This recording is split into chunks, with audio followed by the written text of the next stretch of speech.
In this video, I'm gonna show you 5 tricks how you can work with workbooks and worksheets in Excel more efficient. So let's have a look at the first trick already, which is linking to other workbooks. Because really often we do not only work with one workbook in Excel, but work with more workbooks, several ones. And let's come to a practical example where I have here my revenue and I want to calculate here a tax rate to this revenue, and our tax percentage is in another workbook. So we can create already a new workbook by pressing Ctrl and N. And as you can see, I already created here a new workbook.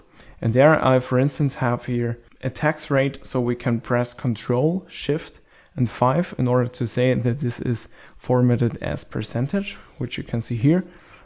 If I do this step again, or you can also say here at this drop down that the data type here of the data should be not general or number, it should be here a percentage. And then I can say, for instance, the percentage is 30%.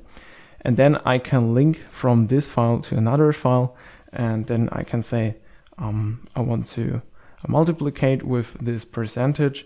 And as you can see, this is already fixed.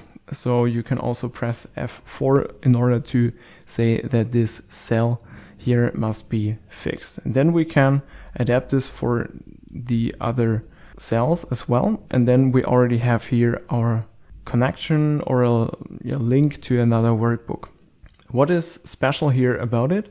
Well, if we have a look at it, then we see first of all the document name, so of this Excel workbook, which is currently called book5.xlsx file. And then after we see here the name of the specific sheet, which is currently in this workbook, which is named sheet 1, but we can also call it tax rate. And as you can see, this is refreshed automatically. Now it's called tax rate. And then we have here our specific cell, which is B2 currently. But now have a look at what happens if I close this workbook. For this, in order to do this, we can press Alt and F4. And as you can see, I'm getting asked from Excel if I want to save this worksheet, I can do so. Therefore, I can just press Save here. And what happens here with our formula syntax in our bar, now you can see the whole path. So it's not only anymore book5.xlsx and the worksheet name. Now it's the whole path, also with the location where the file is currently saved. And this is a really important thing to know, that it is like that if we have such connections between workbooks. You can work so, this is no problem, but keep in mind always, if you work with a lot of workbooks, it gets more complex, and also the size of your workbook is increasing. You can also see this by clicking on data, and then you can click on edit links. And as you can see, currently we have now this link to this external workbook, book5, and there you can also manage the settings to this workbook. So let's come to trick number 2, which is the switching of windows. What do I mean with this? First of all, we can increase here our window by pressing the Windows key and key up, so arrow up. And as you can see, I can click on View, and there we can see the switch of our windows. Currently, we only have this workbook open. For instance, I can press Ctrl N again, and then I have the possibility here to click on View and switch windows, and then I can switch between those books, between book 6 and book 1 in a really comfortable way, as you can see. But you can also press Ctrl and your Tab key in order to jump between those files. And by the way, you can also move between the different worksheets in a workbook by pressing Ctrl and your arrows on your keyboard. Then you can also jump between those worksheets. So let's come to trick number 3, which is freeze panes or split. What do I mean with this? Well, we can go to this sheet again, and sometimes this is even longer, our list, so we can also pull this down in order to have more rows in our table. And then it is of course important to see which column is representing the sales and which column is representing the tax rate, for instance. And for this, we have to see the column name for sure. And this means that we have to fix our column headers. So we can click on view, and then you have here the possibility to click on freeze panes. You can click on here, freeze panes, in order to keep certain rows or certain columns visible, while the rest of our worksheet is scrollable. So there we can scroll down, and then you can already see that I fixed here column B, and I can also go to the right, and this is always fixed like I want to have it. You can also press Shift and Space in order to select this row, and after I can also say I want to unfreeze the panes, then it is like before, and I can press Shift and Space again, and then I can say I want to freeze the top row. So then we can see that the first row here is freezed. This is possible, of course, but I can also freeze only this visible row or the first column, which would be possible as well, as you can see. So now the first column is freezed. We can undo this by clicking on unfreeze panes again. And by the way, you can also click on split, and then this is splitted, what we can see.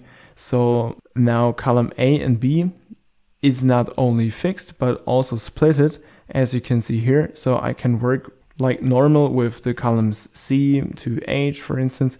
But here on the left side, we have A and B splitted, and then we have this in a double way. And also if I edit a certain cell like this, I can say this should be yellow, for instance, then you can see that this is edited in both sides. So this is splitted and means we can edit both sides. Let's come to shortcut number 4, which is arrange all. This is also quite helpful because keep in mind that you have different worksheets like this. Then I can press Windows and arrow up, and then you can see that I have here this view a little bit smaller. I can also press again Windows and arrow to the left or to the right, and I can position this actually wherever I want to have it. For instance, I can also say this should be on the left side, this window like this. I can pull it here to have a little bit smaller size, and then I have here another workbook which should be positioned like this. And then I can work comfortably with both workbooks. But imagine we have even more, like 3 of them. Then I can also go to view, and as you can see, I can press here arrange all. And then I can say how those windows should be arranged, like for instance tile. And then we can see this is tile, that on the left side I have my big workbook, and on the right side I have those, where I can also say with Control and F1 that our menu bar should be smaller like this, and then we can insert data from the right workbooks to the left one, for instance, or we can also make arrange all and say this should be arranged in a horizontal way like this.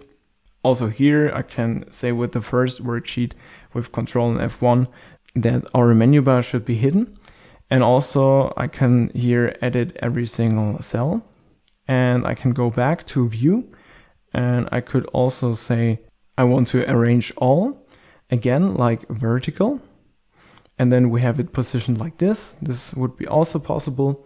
And we could also say view and window and arrange all with cascade, that we want to position it in that way, that we jump between those files like this or that. This would be possible as well. So let's come to the 5th shortcut, which is that we work with another window. What do I mean with this? Well, we can close the workbooks we have open currently, so we can press Control W or Alt F4 again in order to close it. And as you can see here at the bottom, I have not only worksheet 1 open, but also worksheet 2. And then I could say that I want to split it, because sometimes we have to work with both sheets.